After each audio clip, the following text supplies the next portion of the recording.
Hey guys, this is Maddie. And Deandra. And you're listening to Athletes Unfiltered. The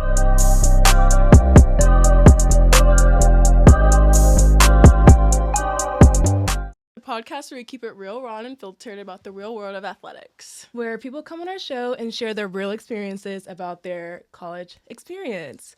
Yeah, so welcome back. This is episode 5, and today we have not one, but two special guests, and we're super excited about. Now we have Camryn Hannah. She used to play at Clemson, and then she transferred to Penn State. And then we have Crystal Childs, who also played at Clemson, and then transferred to Radford, and now they both play pros. So give it up for Camryn and Crystal. Yay, guys. Oh, God.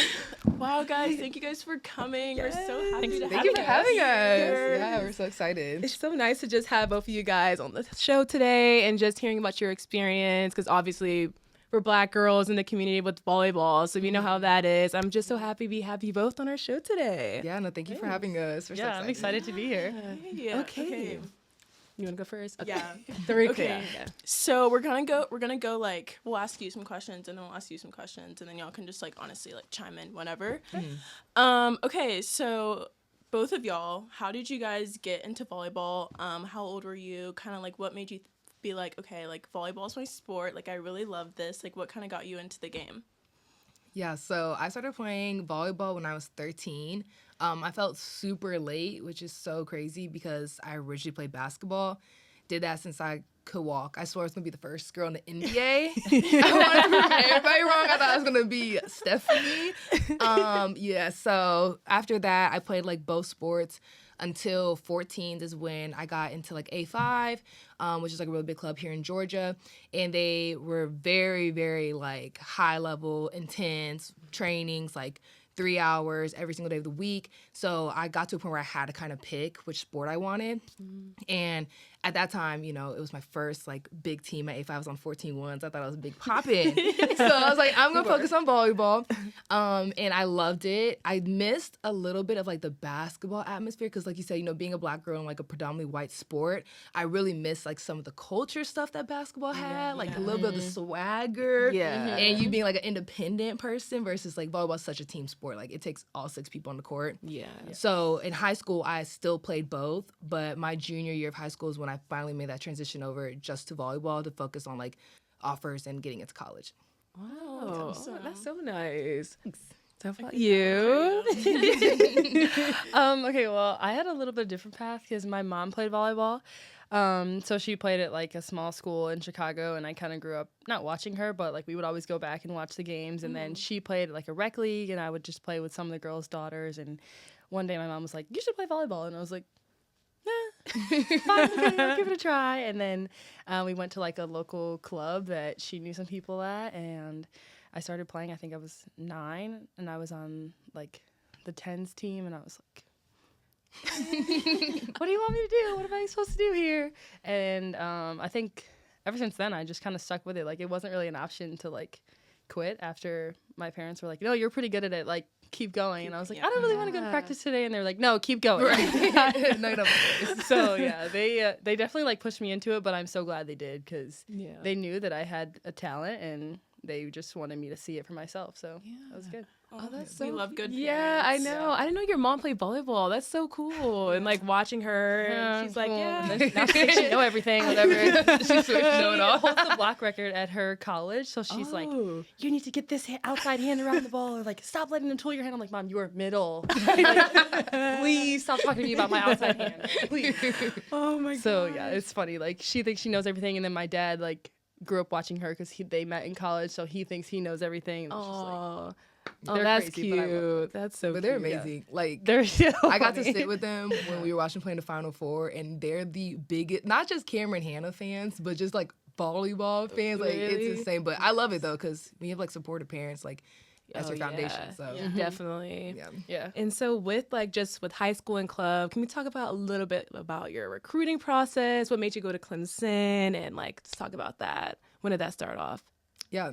Do you want to go first? My recruiting story is totally different than like the typical one, so you can go first.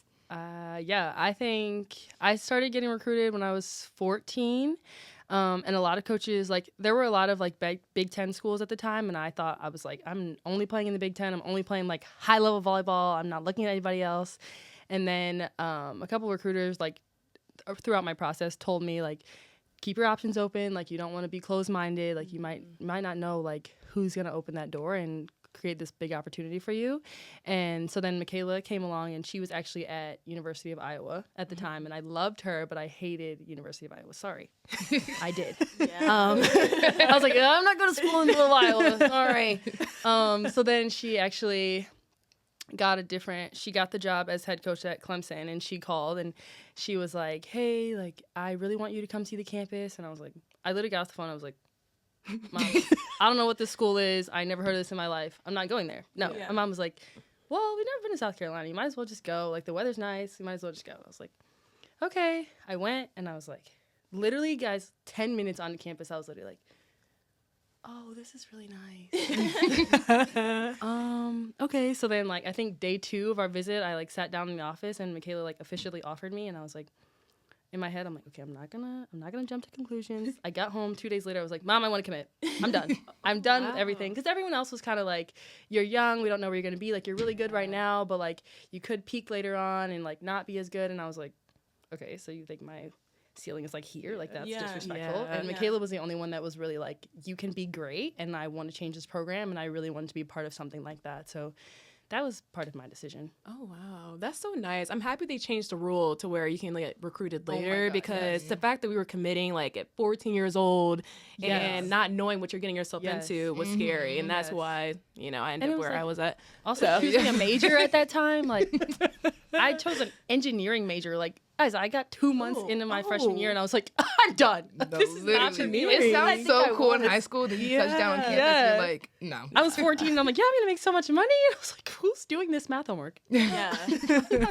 No, yeah, valid. So, hey, let's talk about yours, Crystal. So it's actually funny because we saw each other on our visits, but like from a distance. Like, it was like, Crystal's over here doing this right now, but like, you guys are gonna meet up later. Like, and that was the story the whole visit. It was like, but y'all never like met. We never like literally met in passing. But I was 2 years older, so actually I wind up getting recruited going into my senior year by Clemson. Originally, so I'm undersized, 5'9" on a good day. Swear I'm 6 foot on the court, but you know, they be proving me wrong when I get that block in front of me. But I'm thinking like, okay, I'm going same thing. Like, I was like Power 5, like, and nothing against like any of the smaller schools. Like, I transferred to like, you know, a smaller D1 school, but originally like my team at A5, like, I had a girl commit to Florida, a girl at Auburn, like Louisville. Like, I had a lot of really great teammates. And I'm like, I'm also wanting to be like in that Power 5 like atmosphere. So I remember making my recruiting list my 16th year. And I give it to my coach. And I love this coach now, but at the time he made me cry. I said, here are all the schools I'm reaching out to, emailing, sending film. And he's like, take all those schools off. And I was like, oh, that's crazy. Why? And he's like, they're looking for the 6 foot, like, dynamic 6 rotation hitters. At the time, I could pass, but I wasn't like a 6 rotation outside. Mm-hmm. And he was like, they're not looking at anybody even like your height. So maybe you could go like Coastal Carolina. Like, he said that. And I'm like, okay, first of all, that's like a dig at them, because like that was also one of the schools on my list. Yeah. But he was basically saying like any of like the Power 5 schools, like, take off, like, don't even look at. And I was like, okay, so now I got to prove you wrong. Yeah. So that kind of was like my mindset, and I just like kept reaching out to all these Power 5 schools, but like they were kind of proving him right. Like, they were not interested in me the second I put my height down. Yeah. And then, or they would respond, be like, what's your vert? So that was another thing that like I really had to work on, was like my vertical. Like, I'm trying to show these coaches I can jump. Like, I'm sending film every single day. I'm not getting anything back. My first offer was Charleston Southern, so shout out to them. Aww. And that's when I was like, okay, like, I'm actually getting some like traction. Like, I'm going to keep trying. So it's Nationals my 17th year. And I don't know if y'all know like the needs list on prep volleyball. Y'all remember when that was a thing? No. Listen. Oh my God. Okay, so prep volleyball has like posts about what they needed. Yeah. From the the portal wasn't a thing, but like, before the portal, like before the class. Yeah. So it would be like, class of 2018 looking for an outside that does this. Like, it's a job. Like, it really is. So I remember we're at Nationals, and everybody's like talking, you know, we're like literally about to play, and like, I think like the semis or something. And everybody's like, Clemson just posted their new head coach. So I'm like, where is Clemson? And they're like, no, like Clemson, like this is big. Like there's a new head coach and she's a black female. So I'm like, what? So I'm like, okay, I'm doing my research. I see Michaela Franklin. I'm like, all right, cool. Then everybody's like, well, what are they recruiting? Like the class of 2018, like nobody's committed to Clemson yet. All of a sudden, like literally later that day, the needs list posted and it was like class 2018, all 6 positions needed. So we're like, so everyone starts emailing them, like everybody's trying to figure out what's going on. And I remember like, I got to get to Clemson. Like something was just really telling me like, get there. So then they posted a camp. So I'm like, oh, okay, like I'm trying to go to, the camp, the recruiting camp. Mm-hmm. So I got home after nationals. We finished playing. I think we finished like third that year. Like I had a great like tournament. I got my film ready to send to try to get into this camp. I go online, the camp's closed. And I'm like, oh, okay, whatever. And then my dad was like, wait, like email them. And I'm like, no, it's closed. Like I don't want to bother them. And he's like, no, email them. So I'm like, okay. So I call my like A5 coaches. I'm like, does anyone know anybody at Clemson? I'm trying to get in contact with them. Their camp starts in 2 days. So I just got back from, I think we were like in Texas this year or something. So then they were like, no, but just email them. So I find Coach E's number. Shout out to Coach E. And yeah, he's like, I call him and I was like, are you guys like taking any more people for your camp? Like I play at A5. I'm from Georgia. He's like, A5, you can just come. So I'm like, all right, cool. Like, I appreciate it. I'm glad the name is getting someone. They don't know who I am, but they know I play very fast. So I'm like, all right, cool. So they were like, just, bring your money, bring your waiver, everything. Like, we'll see you there. So I'm like, all right, cool. So 2 days later, I go straight up to the camp, give them my registration. I'm thinking, okay, like, I'm going to be with the recruits. I see the recruits warming up, like, on the top court. Yeah.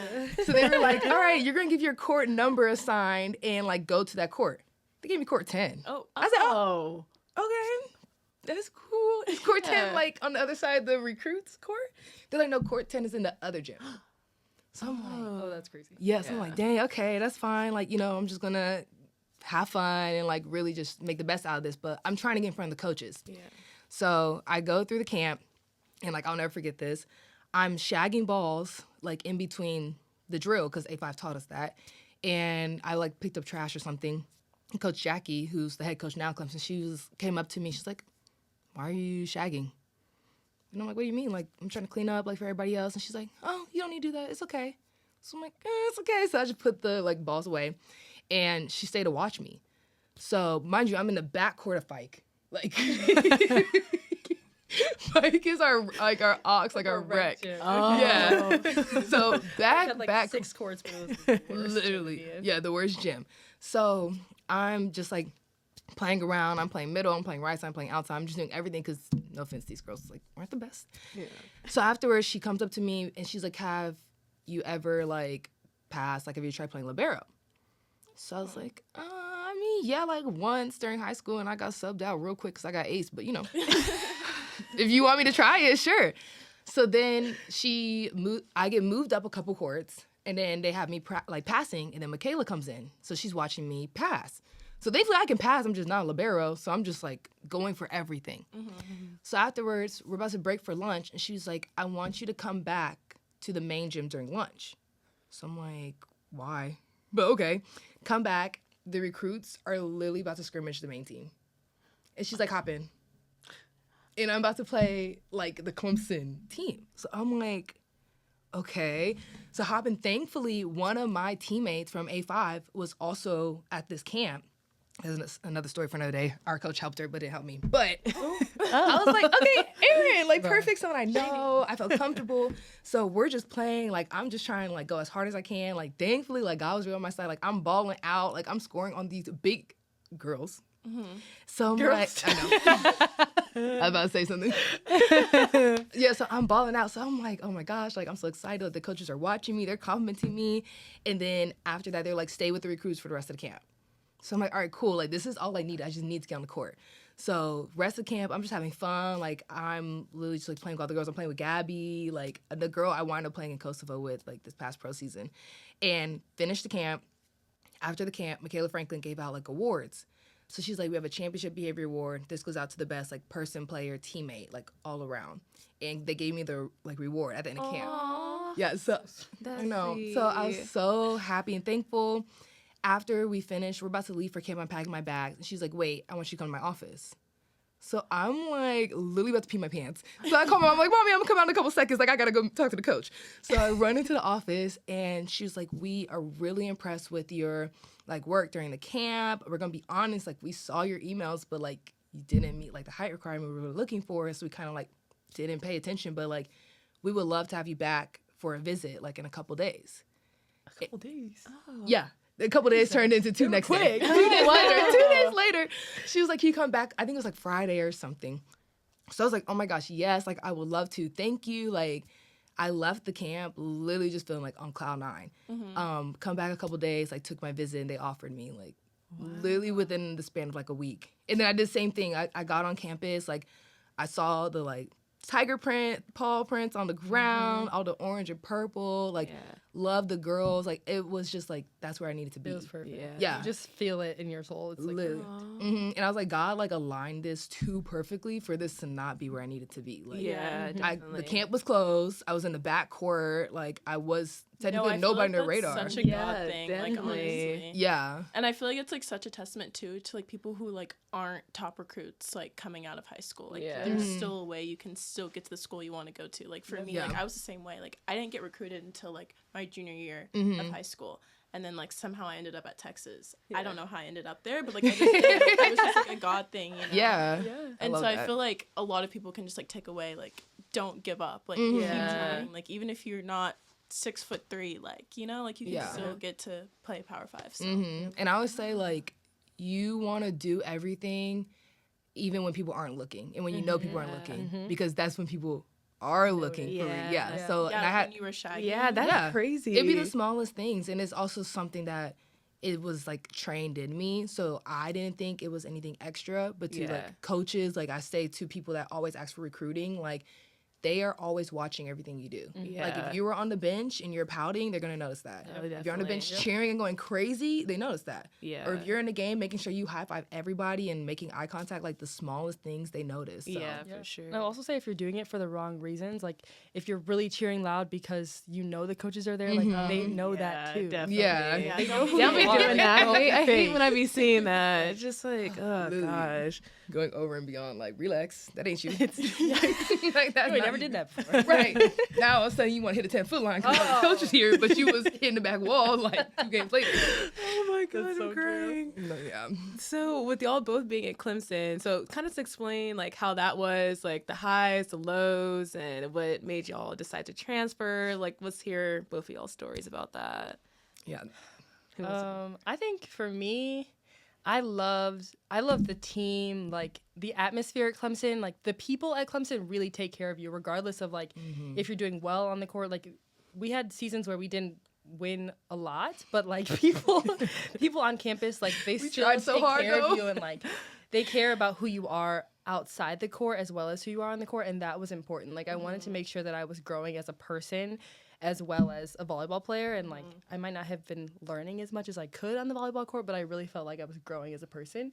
But also like on the flip side of that, having the most fun of my entire life. Like even during COVID, we went out all the time. Crystal hated it because we came they want to go to COVID parties, and they were like, "You need to stay in your house. You need to do this." I was like, no, I actually just got my freedom. You're not keeping me in the house. Mind you, I'm captain in her class trying to go out to these COVID parties, and everybody come back testing positive, and now I'm getting yelled at. Well, we never tested positive. They always did. The ones who stayed in the house tested positive, and they would get mad at us. Yeah, I did the same thing my freshman year too. We got in trouble, and it was it's a whole thing. I mean, you have to as a freshman. got in Like it's a rite of passage. It was so bad. Like you got to. Like we were stuck. There's nothing else to do. What were you supposed to do? Just look at each other. We looked at each other all day anyway. It's like stay with your roommate. I was like, my roommate, like me and I was roommates with Colleen Finney, and we butt heads for like the first 2 months because she was so Southern and I was like so Midwest. And like, I didn't like things to be on the counter. She kept all her sauces and spices on the counter. I was literally like, Mom, I can't.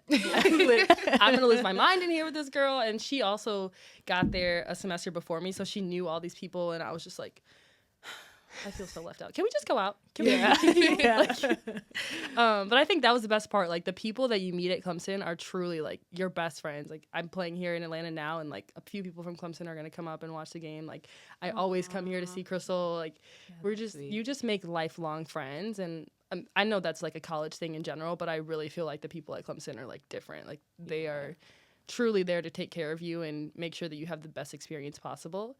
And I think that's what caused me to stay as long as I did, because I knew that, like, I wanted to be an alumni of Clemson. I wanted to be able to wear the Clemson ring, and, like, I mean, I usually wear it all the time, but I don't travel with it. But Facts, I should have worn mine.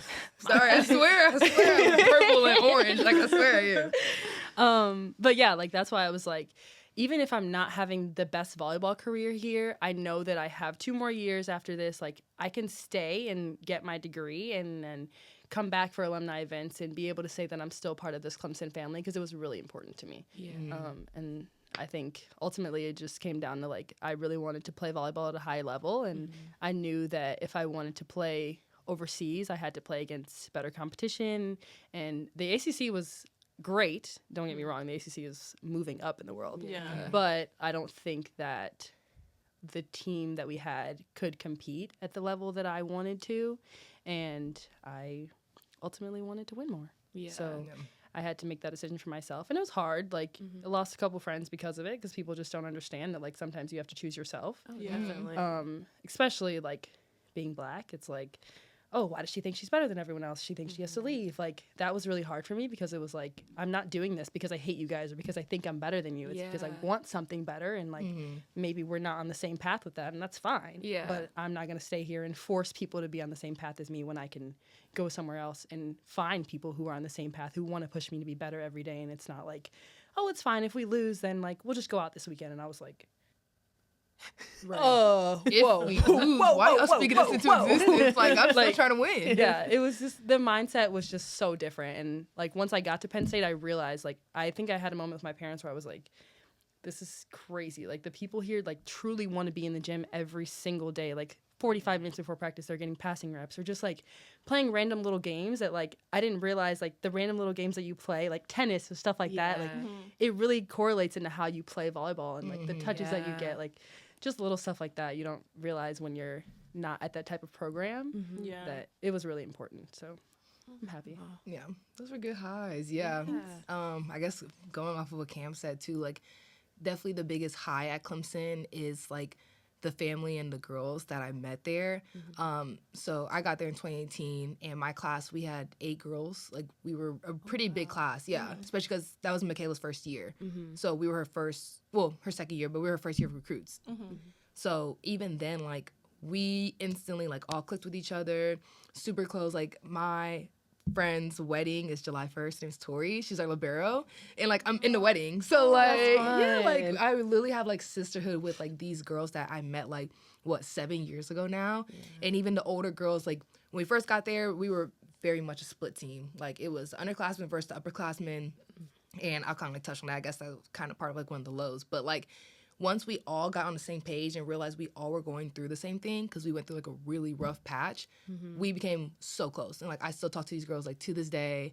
Like, anything I need, I can call them. I've been to 4 other weddings, which is also crazy that we're at this age now. We're supposed to be married. I'm like, what the heck? Yeah, that is. Yeah, I'm just like, we were literally just all, like, running around the locker room making TikToks, and now y'all are getting married. Yeah. And I'm like, okay, well, Who's this girl? Yeah, I don't know who that is. That's not the girl that's standing on the table in 3-5-6 taking the green tea shot. So, like, I don't know who that is. But, so, yeah, definitely just, like, the closeness. And I think also with volleyball, one thing I love is that, like, everyone kind of has, like, the same passion. If it's not for winning or just, like, dominating on the court, it's just for, like, the love of the game.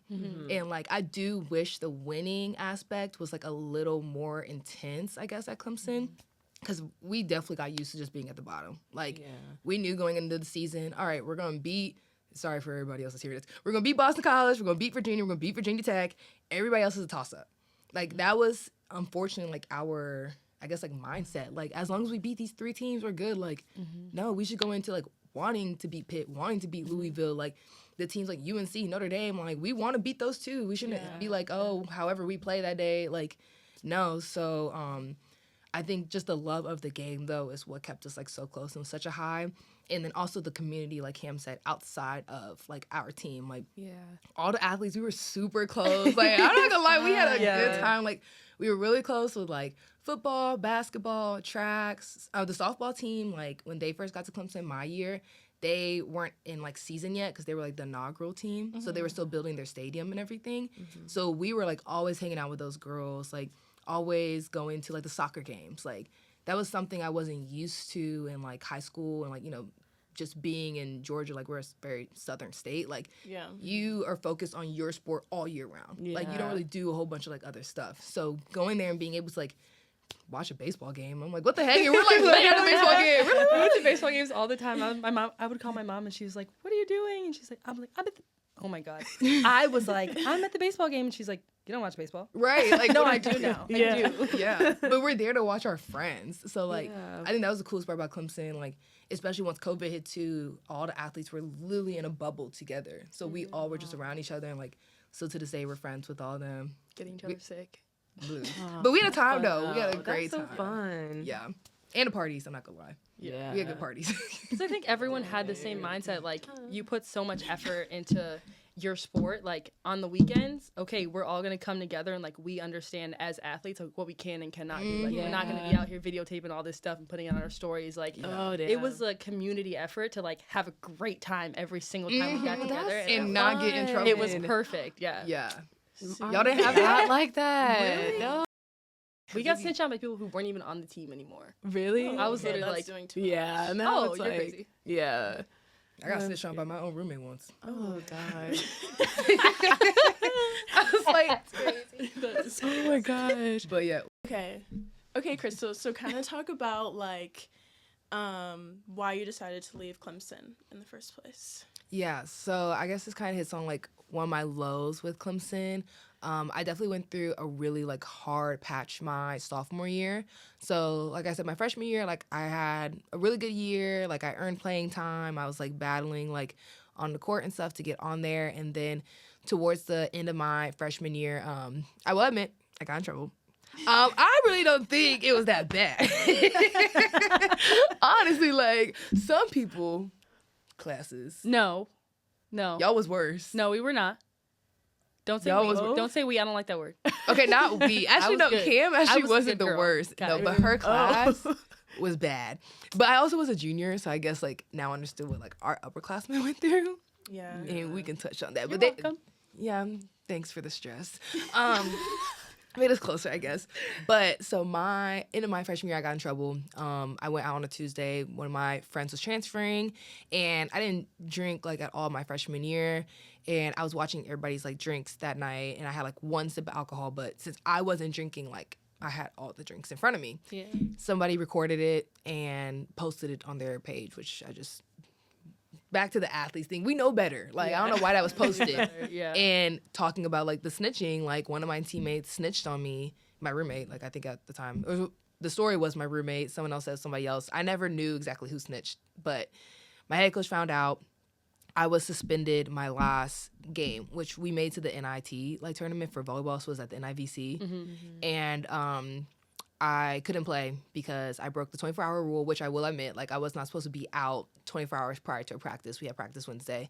But I feel like I didn't really break the drinking rule because I literally took one sip and it was so nasty. So I was babysitting everybody else's cups.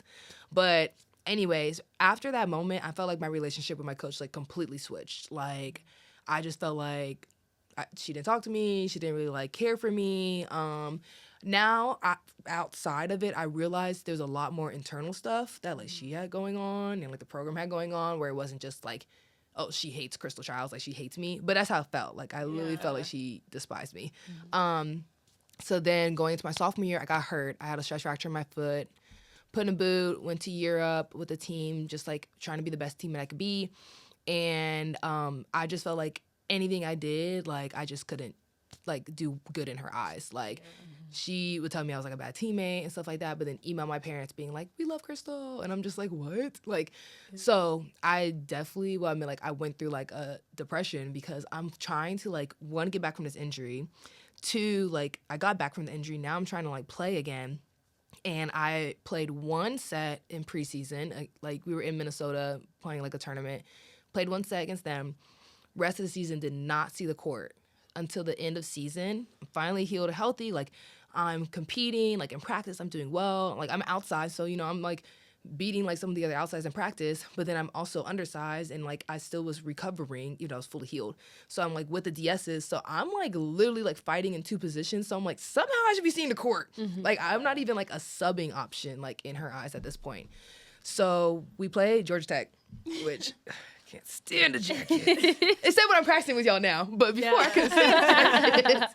And before that game, the rest of the ACC matches, like I didn't travel to any away games. We had 16 people on the roster and only 15 could travel. So I would be the one person that she didn't travel. And it was because I was close enough to home, even though we had like 3 girls from South Carolina that literally are home. Or because I was doing my rehab, or because I could handle it. Like that was one thing she always said, like, you're so mature, like you can handle it. Like, it's like for the better of the team. Because I always knew like I'm a role player right now. Like I want what's best for the team. So if me not traveling and, someone else is better, like, in this position, even though I don't really think so, like, okay, whatever. But we're coming to Georgia. I'm the only Georgia girl on the roster. They put me on the Flyers. This big deal. We're about to upset Tech. Like, that was, like, our thing.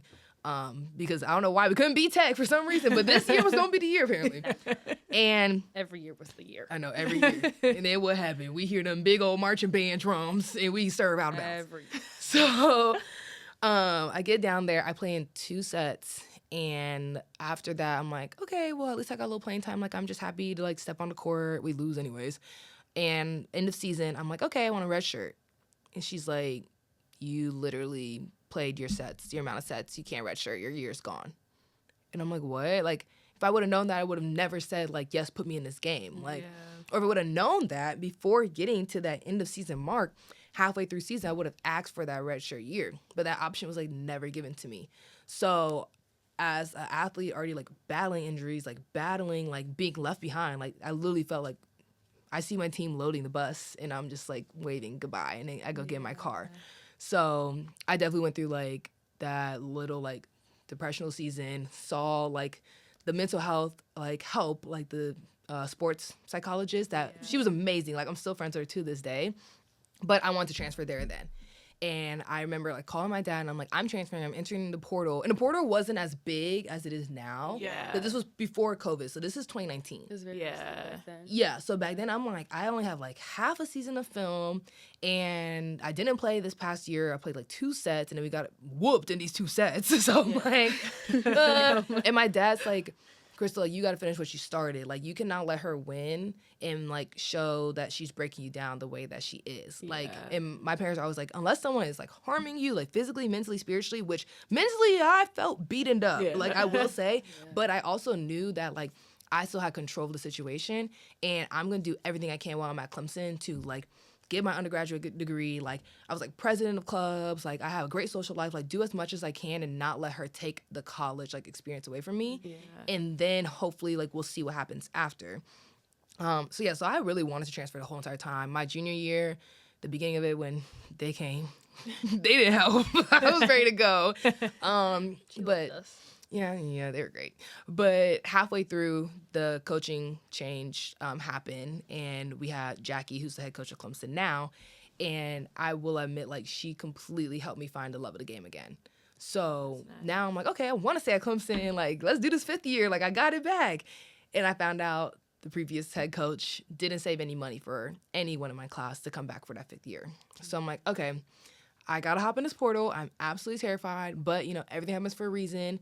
I did exactly what my dad wanted me to do, like, get the best out of this Clemson experience. And then, thankfully, like, I played my senior year. I worked more on, like, my passing. I got the film. Let's go in the portal, see what's up, and just pray that I make it out. Because that was the point where people weren't making out the portal. Like, it was very scary because, so I was the second round of COVID kids. So we all got our 5th years back, and everybody was transferring for, like, their 5th year. Yeah. So there was, like, more girls in the portal than technically, like, roster spots open because we still had the high schoolers coming in. Yeah. So I'm like, I don't know if I'm going to make it out. Like, I really don't. But that's when, So I transferred to Radford because another thing, my parents were like, you need to find someone that's going to pay for your master's program. Like, at this point, I wasn't thinking about playing pro, so it was, like, a hobby in their eyes, even though, like, I loved it. But I'm like, okay, I'm not trying to, like, fully outright pay for this if there's a way I could get it paid for and still play. Yeah. So that's why I chose Radford. I absolutely loved it. It was a great time. My head coach was Teresa Livingston. She played like 10 years overseas, like middle blocker beast from Wisconsin. Like she was very high level, very intense. And like I started finding the love again with Jackie my senior year at Clemson, and then like literally fell like all the way in love my 5th year at Radford. Like I felt like myself and I got that confidence back. And then that's when I realized like, okay, I want to keep playing. Like I want to go pro and see like what it's like overseas, because I'm just now like finally getting back to like the player I once was. So that's why I transferred. I'm glad I transferred. Nice. Like I definitely say like if you feel like you want to see what else is out there, like I mean unfortunately it doesn't always work, because I feel like at every school like we've all been through like a little scary times.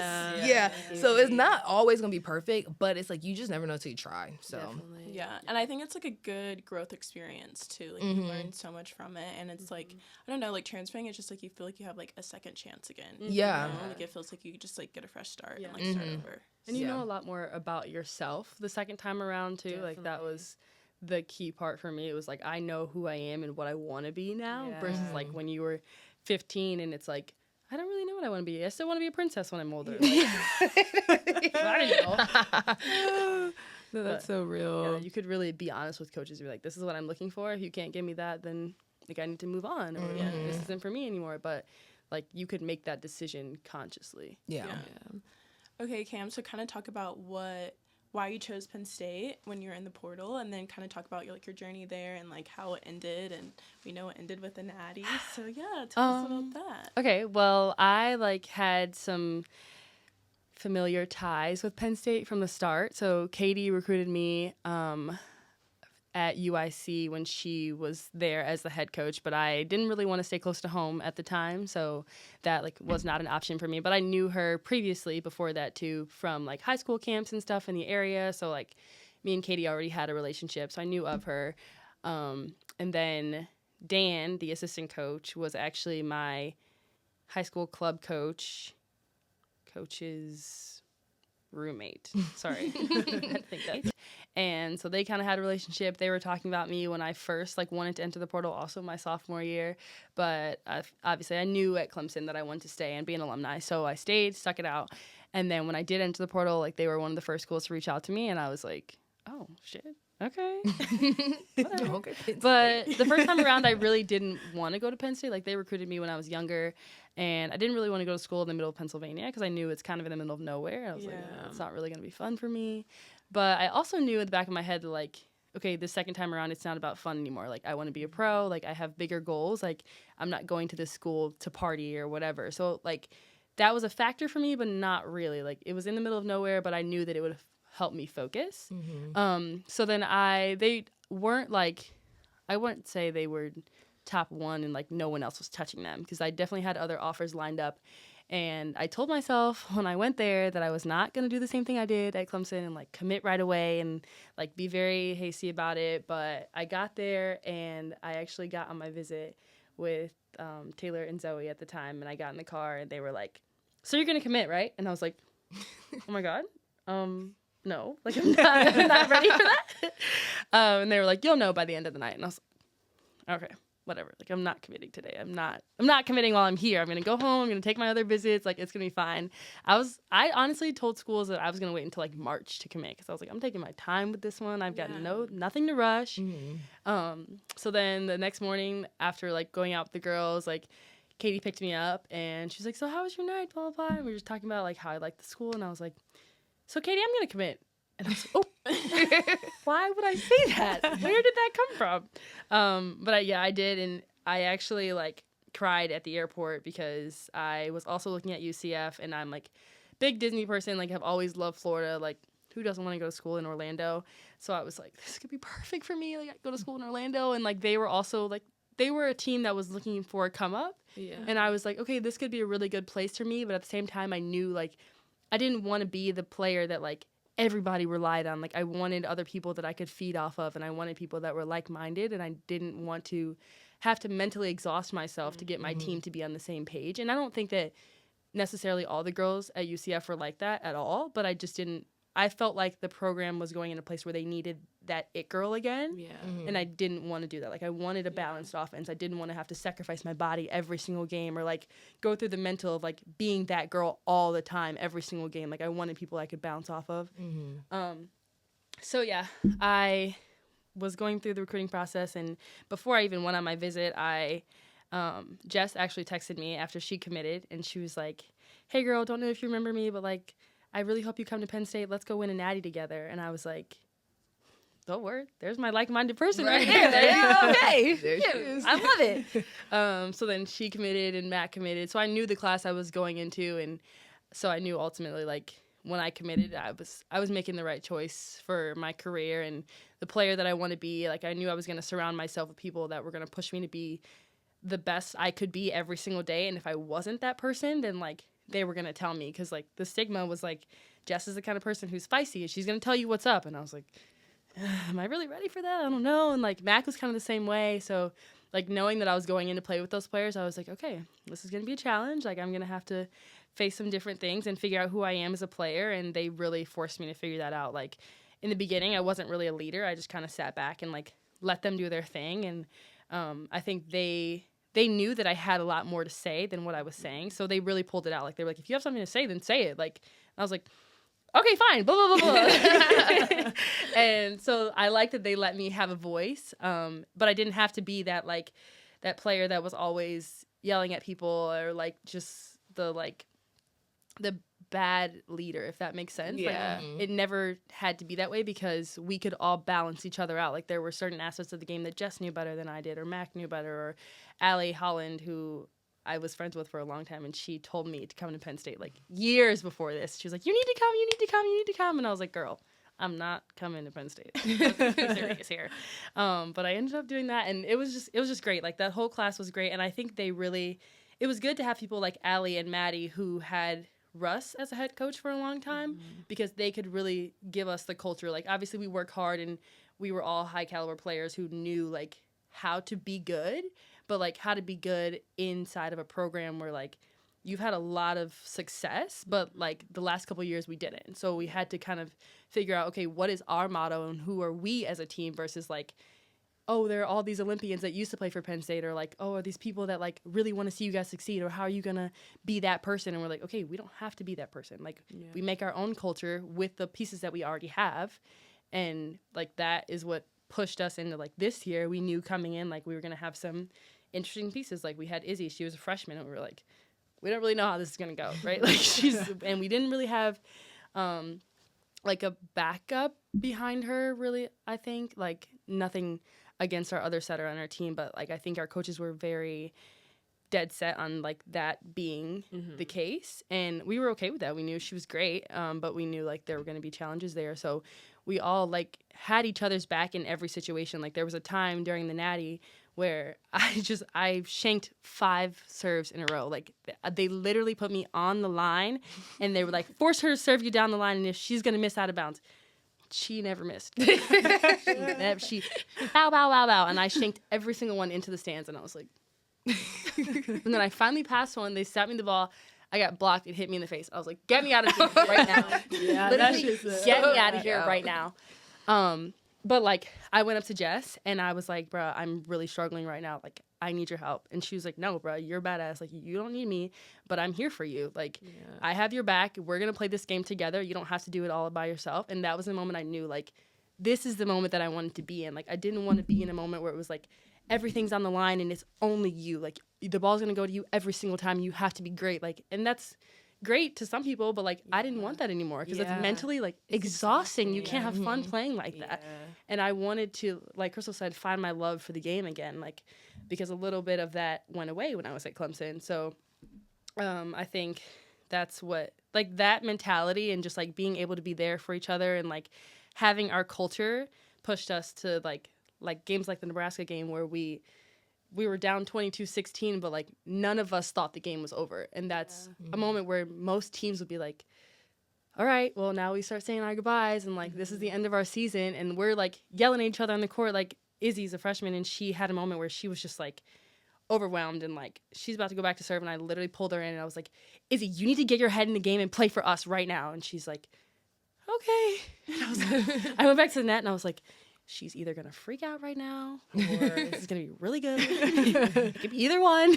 And it was the latter. It was really good. And it was great. And we had our back. We had her back and everybody had my back. And like, I was fully invested into like playing for my team, like through the end of the season. I think that was so special for me in general. It just showed me that like, I think that's something that is going to propel teams regardless of how old we are. Like even now playing pro, I feel like our team has to learn how to play for each other. And I think that's a hump that like every team has to get over. Like, how do I feed you the best because you're different than she is? Like, so we have to figure that out right now. And that's like a struggle of like having a different team every single year now. But being a pro, like I feel like those are the things that you take from the older girls. Like they already know how to do that. Like I come to the gym and they're like, oh, I played with players like you. Like, I know how to feed into you. And I'm like, oh. That's so nice. Yeah. Okay. Like, you know exactly what I need to hear. But, yeah, that's something I definitely have to learn, like, going into this new chapter, I guess. Yeah. And how did you deal with, obviously, in the championship match, like, how did you deal with the nerves, the pressure of just the pressure of playing on live TV and all those fans? Like, how did you deal with all of that? Bro, I did not. I folded under pressure. Like when I tell you those 5 shank balls, I was literally like, bro, I'm done.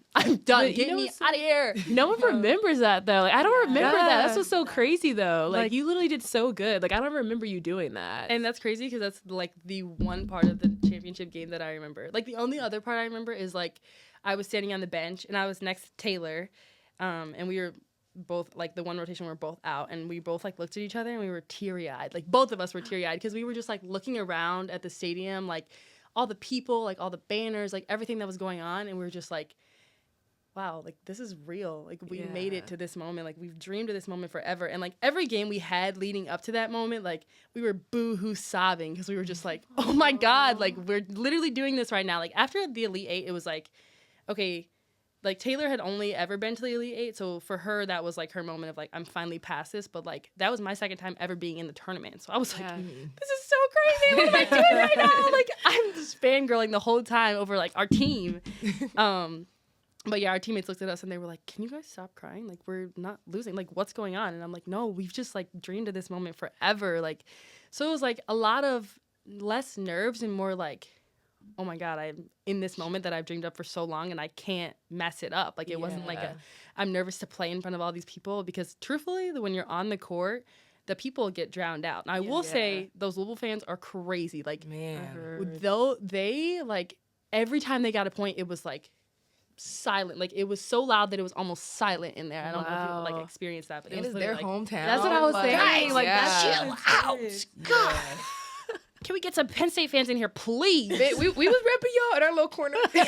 We had one rectangle and everything else was red. Wow. It was crazy. But it was just such a cool environment. And I wish that I, like, other than that one moment, I didn't really take the time to, like, really reel it in and be like, wow, I'm doing this right now. Like, when I was on the way to the stadium or, like, just, we got our nails done, like, at the stadium the day before the game. Like, they had, like, a lounge set up for us. Or, like, stuff like that. It was so cute. But, like, I didn't really, like, take in those moments. Like after it was over, I was like, oh, that was really cool.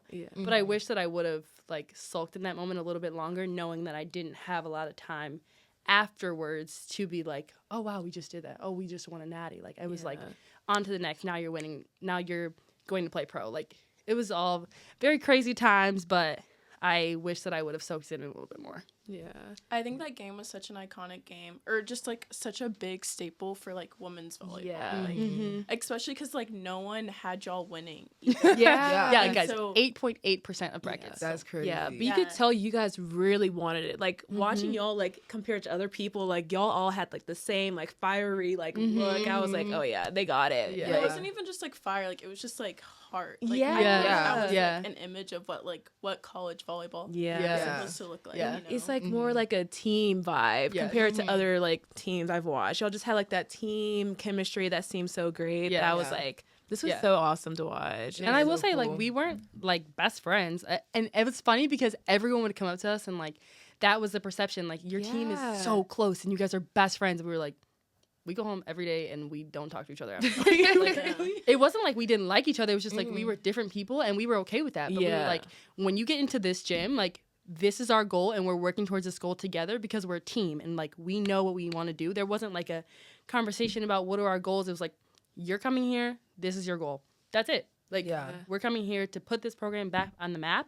And if you're not on that train, then get off the train. Like, we're not dealing with the BS that comes with all of the cattiness with like girls and all that stuff. We were just like, leave it at the door, bro. Yeah, like, we got work to do in here. And that was the momentum switch. Like, midway through season, it was like, okay, if you're on this train, then you're on the train. Yeah. And, like, we had to leave everything else behind. And that's what pushed us, like, to the end where I could have moments where I could yell at Izzy. Like, me and Izzy share the same birthday, but we're not best friends. Like, I don't have to talk to her outside the court. But, like, she knew on the court I was going to have her back. And, like, I was going to want the ball all the time. And I want to do things not just for myself, but, like, for the team. Yeah. That was the difference in, like, us and a lot of other teams, I think. Yeah, you can so see it. Like, I remember being there, and it's so crazy. We were, like, walking to our seats. I went to the Final Four and, like, sat with our parents, which it was so fun. And my dad came. My dad's a Penn State alum, so we're going crazy. But we're walking by, we're talking to, like, some other coaches, and somebody was like, Penn State's going to win it all. Like, they're doing it for themselves and Katie. Yeah. And when they said that, I was like, you know what, like, watching y'all play, and, like, I'm tuned in, like, across, like, the world, watching on my computer, and I'm like, go Cam! But I can see the way that, like, after every single point, like, y'all would come in, and, like, you can tell, like, next point, like, let's go. But then I think also the biggest, like, difference from a lot of programs, and, like, I mean, I speak from being, like, at Clemson Radford, like, we weren't as close as, like, a team, even though we had the same goal. But not only did y'all have the same goal, y'all had the same passion for one another, and your head coach. Like, y'all was really fighting for her, which, like, a lot of times, like, it's unfortunate we don't always have the great experience with our coach. But when you do have a coach that rides for you, and you're riding with your teammates, like that moment was for we had y'all. Katie, and then we had Megan, who, like, she's Megan Hodge. Like, she was crazy back in the day. Like, I watched her growing up. So literally when she came in the gym, we were like, oh, we got to stand on business now. Like, Katie played at Penn State, but, like, Megan was, like, that girl. And you could tell, like, when she first got there, we were all like, she's judging us. She hates us. She literally thinks we all suck compared to her. And it was fun. Like, we would ask her some days, we were like, Meg, do you think we suck? And she's like, well, you're not like us. I'm like, but, like, not like, in a bad way. It was just like, she was just like, her team was so different. Like, they were just dogs on the court. And she was like, you guys just, like, volleyball is just not like that anymore. But, like, you could tell she wanted that for us so bad. So, like, we were doing it for Megan and, like, her class, like, trying to uphold her standard, but also, like, for Katie, because that's a whole different standard. Like, she came to the gym every day and she left whatever was happening outside the gym. And that's, like, what helped us, because we were like, if Katie can do it and she's struggling to be here right now, like, you could tell some days, like, she wasn't 100%, but, like, we were going to give 100% because you're still here and you're putting it in for us because you care so much. Like, you care that badly. Like, she's got 3 daughters at home who, like, need their mom, and she's here with us in the gym every day from 8 a.m. to 8 p.m. Like, that meant so much to us. So we were like, if you care that much, like, who are we to be like, oh, well, I'm just coming in here and I'm just counting my minutes? Like, that's disrespectful on her part. So it was just a team effort. Like, once we figured that out, and I think we had the same mentality beforehand, but, like, figuring that out about her, we were all like, all right, so this is not, it's not about us anymore. It's bigger than us now. And that became our team motto. Wow. I love that. That's exciting. That's so good. It makes me so happy for you guys. I feel like every volleyball girl was, like, so happy and living through y'all. No, like everyone on volleyball, like, played volleyball, like, posted y'all when y'all won. I literally saw it on my story. Like, I was just, like, clicking through it. I posted it. I was like, oh my gosh, they won. Especially because she was the first female head coach. Yeah. That's awesome. So it was crazy. Either one of them would have been. Yeah. So you guys are both playing pro now. So can you guys kind of explain how it is, how it's different from college, and just explain your journey now? Yeah. You want to go straight into it since you went cruising into your career? Well, the draft was mid-season, so that kind of, like, put a damper on a lot of things that we were doing throughout the season. Like, I was trying to figure out if I was going to play overseas or stay here in the States, and, like, that was all crazy. And then it was like, okay, well, now playing the Sweet 16. I was like, oh my God, can we get a break? Can I have a week off, please? But no breaks. And then, like the consensus was that wherever you went, you had to be there on the 28th. So I was like, okay, I don't want to have to pick up and move to another country like 2 days after the Natty. Like that would be crazy. Yeah. Which honestly, like I was thinking, okay, if we make it to the Elite Eight, I'm cool. I'm really happy about that. So like maybe I'll have a week off. No, every game we kept winning. I was like, shoot. Should probably make a decision. So then, yeah, I finally signed with Vegas like right the day after the Natty because I was like, I'm not picking up moving to another country. That's just crazy right now. Yeah. And they wanted me there on the 28th. I was there, and it was like wheels were up and going. Like first day, they were like, okay, you have practice at 4 p.m. I was like, oh, I just got off the plane. Okay. Oh, dear God. And like first practice, we're in there, we're playing sixes, and like honestly, I got there and I didn't play like the first 4 or 5 practices. Like sixes, I was literally just like on the bench for like an hour, just watching. I was like, okay.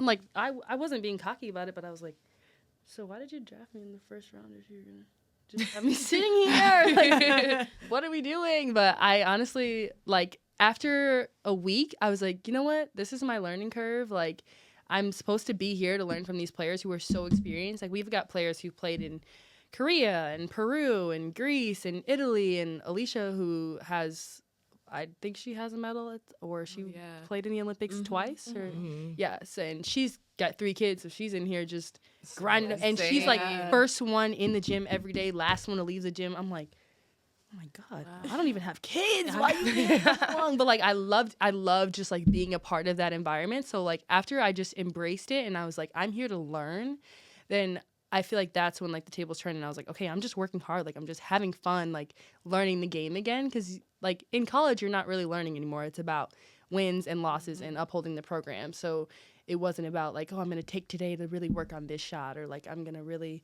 hone in on this one thing. And now I feel like I can really take a step back and be like, okay, well, what do you see? Because these players have seen so much, and they're like, I've seen players like you before. I know how to play with you. I know how to help you. And like, that was the biggest shock for me, is knowing that my teammates were really there to help. Like they weren't there to compete with me every single day, even though obviously it's a competition. Like you're competing for playing time and you want to be the best in the gym. But at the same time, it wasn't like, if you're not on the court, you're not getting your reps. Like, if I didn't get on the court, it was like, Cam, have you been in yet? Like, you need to get in there. Like, you need to have your time. And it's all very equal, and people want to see you win. And I think that's the difference between our team and a lot of other teams that are playing pro right now. Like, we're a good team because we have each other's backs. And I think that's something that I've always prided myself on, is that making sure that my teams are like that. So I hope that that's something that I can keep giving to my teammates. Yeah. Well, that's good. I'm glad that it's like a healthy like rookie and like vet like relationship, you know, because like I bet like a lot of pro teams like aren't like that. Yeah. And it's crazy because like some of my teammates are 35, and I literally like, I didn't know how old they were until probably the first time we hung out like outside of volleyball, and they were like, yeah, well, I'm 36 and I was like, oh, 36. Oh my, and she's like, yeah, I played overseas for 10 years. Guys, what? I was really like, what? Why are you still here? Yeah. You're happy here? No. Are you happy And here? they like love it. They just love being in the gym. And those are the players who like truly are the first ones in the gym and then the last ones to leave. And I'm like, that's the difference. Like, that's how you play this game for a long time, because they still love it. Like, it's just so cool to see. Yeah. So, yeah. Oh, awesome. Love that. Okay, your turn, Crystal. So my rookie experience, well, I guess my overseas experience, because it's totally different than like playing in the States. And I just absolutely love that they're bringing pro to the States, because there's so many of us overseas that like would love to be back home with like our families, our friends, or even just like being able to play with like other Americans. Because one thing I realized being in Europe, and I played in a country called Kosovo, so it's like a smaller country above Greece, used to be part of Albania. The culture shock is insane when you first get there, because not only is the time difference crazy, but we are so used to literally playing with like the best of the best, like from the States. And like it's crazy because my coach told me one time, they're like, we like Americans like versus any other foreigners, which is also insane. Like, I'm a foreigner. Yeah. Like, I'm like, America. Yeah. Like, that's foreign. Like, We're never the foreigners. No, literally, we're never the foreigners. But over there, we're foreigners to them. Yeah. So they're like, out of all the other foreigners, we're like Americans because they work hard. Like, they come in, like, they grind, they go for everything. And I'm like, is that not what everybody does? Like, that's what you're supposed to do when you play a sport. Standard? Yeah. No, was not the standard. Because we would have girls letting balls drop, like, coming in late, not even texting the coach if they're coming at all. Like, to see, I guess, maybe just the difference in discipline was like, whoa, okay. Like, I'm thinking it's professional. Like, we are on top of everything. And every country's not like that. I know, like, for instance, like, Turkey's one of the top leagues. Like, they don't play. Yeah. Like, I've had friends in Turkey, like, they don't play. Spain, they don't play. Italy, like, they don't play. So my country was definitely, or I guess I should say my team, was a lot more, like, lackadaisical. And I think also it was a culture shock because, like, in college, like, we had such a strict schedule, like 6 a.m. workouts. You're going to get your quick little breakfast, 8 a.m. class till, like, 1 p.m., PT, rehab, weights, again, maybe, practice. Then you got tutoring. Like, your schedule is literally minute to minute. Yeah. So I'm used to that. So I'm over there, and they're like, okay, like, we just have practice at 8 o'clock. And I'm like, that's it? And I'm like, what y'all do throughout the rest of the day? They're like, whatever you want to do. I'm like, what? Because a lot of the girls there, besides the ones that, like, just dedicated their life to, like, volleyball, they had other jobs. Or even, like, they had kids and stuff like that. Because there's girls that play, like, we had one girl, I think the oldest girl's 28. She has, like, 2 kids and is, like, a therapist. So she's working a 9 to 5 and then afterwards coming to play volleyball. So I'm like, I would not be able to. Yeah. Oh, and going home to your kids afterwards? no. right. That would be crazy. Imagine you just got yelled at on the court, ran, they got to go home and put your kids to bed. Like, no, yeah. So I think the freedom, especially a lot of girls, like, playing in Europe, like, they expect Americans to come in and just handle business. Like, you get on the court, you score your points, because it's a job to them. Like, if you don't score your points, you're cut. Like, they're quick to fire. Like, Puerto Rico, I hate that. yeah, like, you don't score them 24 kills. Scary. That's gone. scary. That's scary. So it was, I think, just more of like, okay, like, they expected me to perform right away. And, like, you know, I'm confident in myself, but I'm like, okay, I need to be doing, like, the best of the best. But then I'm only practicing once a day. And the practices were, like, kind of all over the place. Like, we did 30 minutes of hitting lines. Then we do defense on one side of the net. And then we're playing against, like, I had a girl on my team that was 14. And I'm just like, Yeah, that's crazy. baby. Like, actually, baby. Literally baby. Yeah, not baby. No, baby. What are you doing here? Stay up in that. Keep your feet on your side. Literally. And I'm like, because we have, like, a senior team and then we have a junior team. But because of, like, some of the lack of discipline, like, we would need some of the juniors to fill in. So I'm like, okay, I don't feel like I'm really preparing well in practice. And then they're expecting us as the foreigners that they're paying to do their job to score 30 points a game. And am I coming towards those numbers? Yeah, like, I'm doing well. But it's like, still, I'm not getting the preparation that I need. Yeah. So I think that was just the biggest, like, from college to pro jump I had to make is that, like, one, I don't have the resources I had in college. Like, thankfully, you know, we all played at, like, great schools with great resources. Like, we had a weight room. We had, like, the therapy room. Like, I can't remember over there last time I got, like, a cold tub.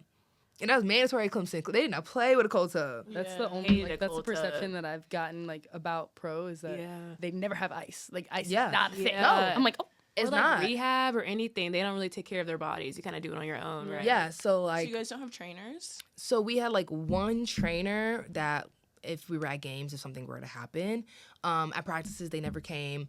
We had a physio, so that's what they call, like, their trainers, physios. And we had to pay 15 euros, like, a session, which honestly, like, in the grand scheme of things, like, 15 euros is like $15, so it may not be that much. But as a pro, like, there should be nothing coming out of my pocket for my body because this is part of my job. Yeah. Yeah. what I need to perform. Yeah. Right. Paying me to perform. Exactly. And especially, like, I had, like, a little injury. Like, I had, like, an intensely deep bone bruise in my hip. Like, I pancaked, got the ball up. But I need a physio. Ball was up. Yeah. But, yeah, so I need physio. Then they wind up paying me back afterwards. But I had to pay for, like, 4 sessions myself. And I'm like, this was an on-court injury. So stuff like that, like, you definitely take for granted from college where, you know, if I literally had, like, a hangnail, I can go to my trainer and be like, help. But over there, like, you were literally on your own.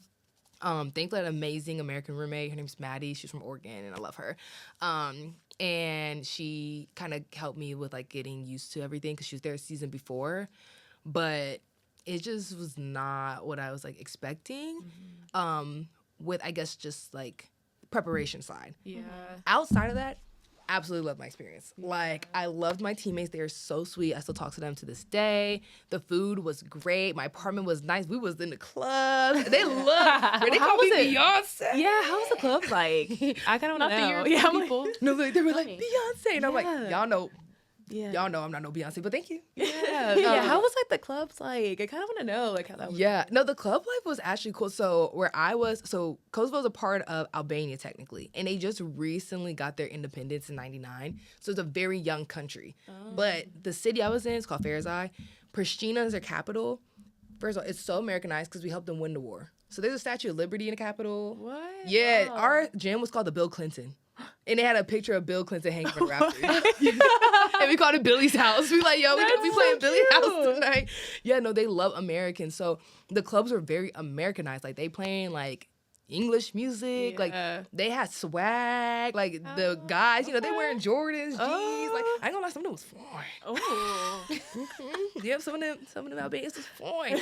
And they were, like, because they, you know, they watch, like, rap, like, they watch country videos, like, TikTok, you know, that's changing everything. Like, all of them know how to speak English. everywhere. Yeah. So when we go to the clubs, like, I'll just send like a video, like, music's bumping. They love hookah lounges. Like, it very much was like Atlanta, which was so crazy, but perfect for me. Like, that was the best spot I could have Yeah, been. I feel like that's the best place for you. Yeah. So it was fun. Like, we would play. I know, fun. literally I know she perfect. did. I had a blast.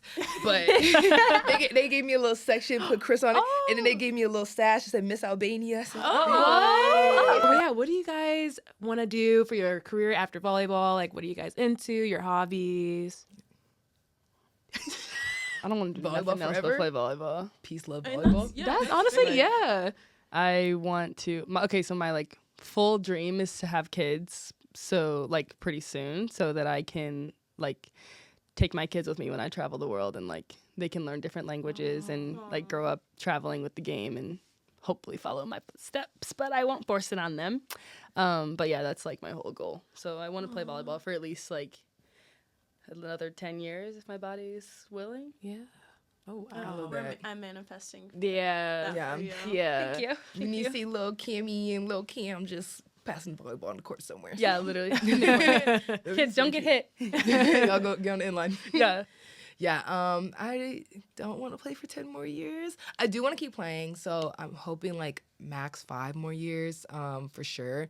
But I really want to get into coaching. So, I mean, I do coach now. Like, I've coached at my high school the past like couple seasons, and I do like clinics and stuff like that. But like, my goal is like, I really want to be the coach that, unfortunately, I felt like I didn't have, especially being like a Black female. We just had that kind of moment of like our first female head coach like winning the Natty. Like, Yeah. I think that's just like going to keep like growing for sure.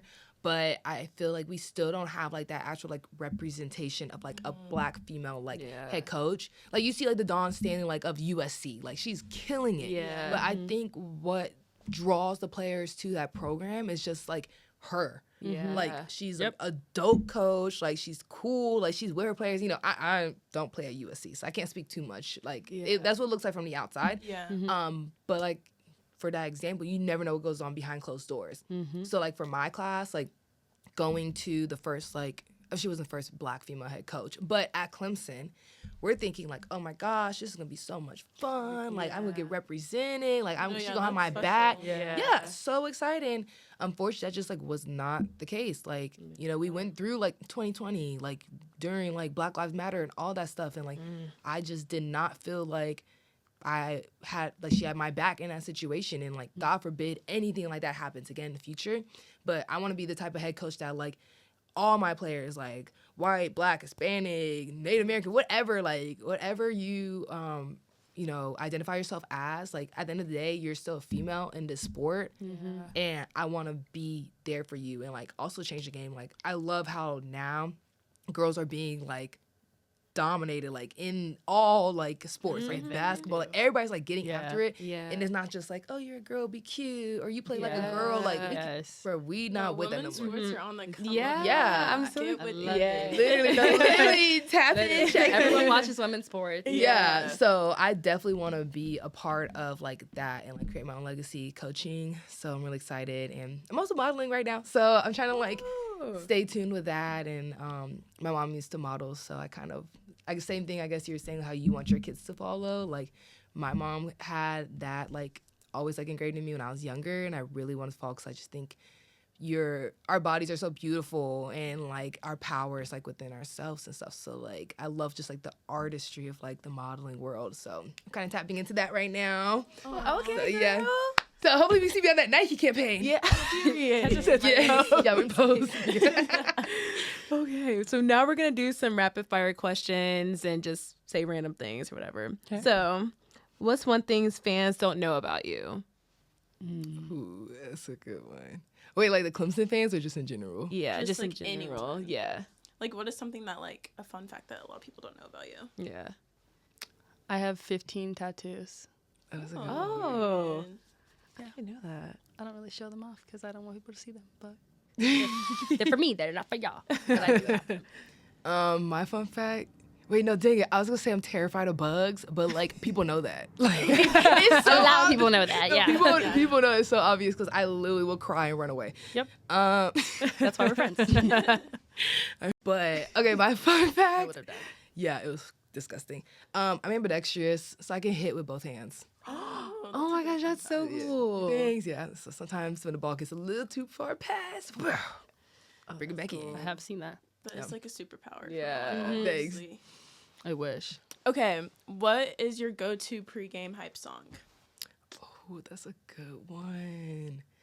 Right now it's Bigger, Better, Badder by Sky Cats. I think that's how you say it. Okay. That's a good one. I don't know it, but we'll listen to it. Yeah. Yeah. Okay. I think you've heard it on TikTok probably. Okay, yeah. For sure. Okay, at Clemson, I know for sure it was Wants and Needs with Drake and Lil Baby. That was my serving song. You should play that song out. Oh my God, I love that song. Okay, but right now, my game day song, honestly, the whole Glorilla album, like anything Glorilla, like she's had a year. Yeah. Maybe, I gotta think of one. That whole album, I really put it on repeat and just get ready for the game. It's on my highlight tape right now. Y'all watch it. What's y'all's favorite guilty pleasure food? When I was at Penn State, if there was a Steak and Shake anywhere within the vicinity, I was going to order it as my pregame meal. So what's your order there? A garlic double burger with cheese. Oh. Yeah. Every game, guys. That and a shake. Yeah. I feel it. At Clemson, Osaka. Yeah. Is that Asian? It was hibachi, but like to go hibachi, like, just in like the little like foil thing. But it was so, I don't know what it was in Osaka. If you ate it, you're going to sleep the next 15 minutes. Bro. Like, we would be like, off day. Off day, like, y'all want Osaka? And then I don't hear from nobody for like 4 hours after. Yeah. Well, I'll also say I have like ice cream and sprinkles, just plain vanilla ice cream and sprinkles. I used to eat that like. Oh my gosh. I never met someone until I met Cam that like genuinely can just like eat ice cream every day. Like in my eyes, ice cream's like a treat. Like, you know, a little dessert. And I'm like, Cam, what are you doing? She's like, getting ice cream. I'm like, it's a Tuesday. It's good to have a routine. That's what they say. It's good to have a routine. Yeah, you love ice cream. Okay, last question. If you could give one piece of advice to your younger self, what would it be? That's a good question. Start, serve, receive when I was 5. Yeah. No, but like really focus on every single skill because I really felt like I cornered myself into like, okay, this season I'm playing this position or this season I'm playing this position. Like when I committed, I was a setter. So like I thought I was gonna be a setter forever. Yeah, that blew me. I'm like, I know this tall girl walking up here is not no setter. Look, that's actually so that's crazy. I didn't know that. Yeah. That's what the recruiters wanted, guys. They wanted a tall setter, and I was like, okay, fine. So I did 2,000 reps a day, like literally on the wall at my house, like in the morning when I woke up, and just grinded it out. But yeah, Setter. Yeah. I really wish that I would have like still worked on other things while I was playing different positions, because then like I got to college and a lot of people opted out our freshman year, and it was like, okay, now you're playing outside. And I was like, okay, I haven't passed a day in my life, because everyone was just like, go hit a ball. Okay, no, go set. And setters don't play defense, so you don't have to do this. And like, I didn't really work on everything, so I wish that I would have really honed in on all of the skills. Yeah, that's a good answer. I definitely tell my younger self, and it's funny because I just found like my medals from like my A5 tournaments like the other day in a box. I would definitely say like, don't let anyone tell you no, because I feel like there were so many times where I just accepted like people telling me no, and I'm like, okay, like for instance, like I was on a team and they were like, oh, we don't really need you as like a right side, so you can just like be on the team. And I'm like, okay, well, no, like I want to play, so I should have took that no and just like motivated me to like work a little harder instead of just like accepting it. And I think I realized that like a little too late. And I mean, it's still, I think everything happens for a reason. Like I'm very thankful the path I went on, but I think if I was just like a little hungrier when people told me no, and not to prove somebody wrong, but like to prove myself right. Like I always knew what I was capable of, and I kind of stayed like quiet and like be a little more humble. Like, okay, well, that's what you think. Like maybe you're right. Like no, if you know what you're like destined to do, like go get after it. And I feel like that definitely would have been a lesson learned earlier than later that could have just like helped me more with like my Clemson career. But overall, I would just tell my little self, keep going. Like it gets better, like it's gonna work out, and you're right. You're right, you make it to Power 5. Don't even listen to them coaches. So yeah. Well, thank you guys so much for doing this with us. Thank you for having us. Thanks for having So us. This great is so fun. Yeah, this is so nice. And Yeah, it's so fun. yeah, this is it. So thank you guys for tuning in for, what's it? Episode 5. Oh, for episode 5. See you guys later. Bye. Bye.